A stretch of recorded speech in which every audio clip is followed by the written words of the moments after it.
আজকের ভিডিওটি তোমাদের জন্য খুবই গুরুত্বপূর্ণ হতে যাচ্ছে। যদি মনোযোগ দিয়ে দেখো তাহলে বুঝতে পারবে। আচ্ছা দেখো, আমরা এভাবে বলি না, সে অবশ্যই শিক্ষক হয়েছে, সে অবশ্যই ডাক্তার হয়েছে, সে অবশ্যই একজন ভালো মানুষ হয়েছে। কি আমরা বলি না এভাবে? আচ্ছা দেখো, এই ধরনের বাংলা বাক্যগুলোকে তোমরা কিভাবে ইংরেজিতে রূপ দেবে? আমি কি বলেছি? সে অবশ্যই একজন শিক্ষক হয়েছে, সে অবশ্যই ডাক্তার হয়েছে।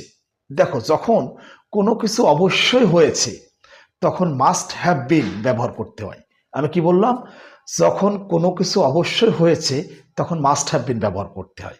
অর্থাৎ এই স্ট্রাকচারটা তোমাদেরকে ব্যবহার করতে হবে, subject plus must have been plus noun. এই স্ট্রাকচারটা তোমাদেরকে ব্যবহার করতে হবে। আমি কি বলেছি? কেউ কোনো কিছু অবশ্যই হয়েছে, কোনো কিছু অবশ্যই হয়েছে, তখন তোমাদেরকে এই স্ট্রাকচারটা ব্যবহার করতে হবে, subject plus must have been plus noun. কি স্টুডেন্টস, বুঝতে পেরেছো? আমার মনে হয় বুঝতে পেরেছো। দেখো, আরও একবার বোঝার চেষ্টা করো।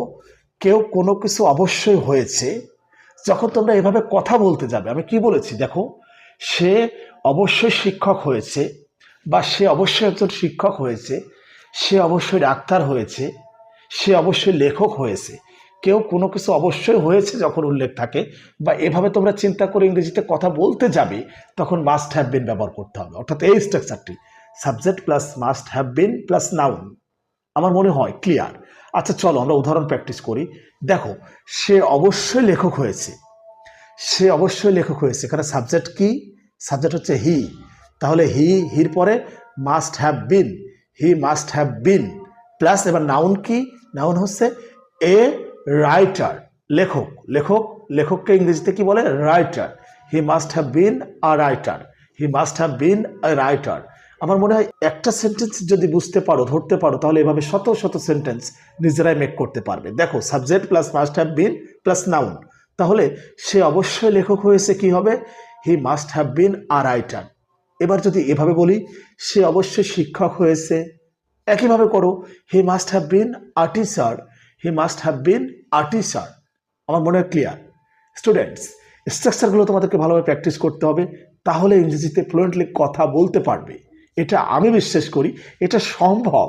আর পারবে না কেন?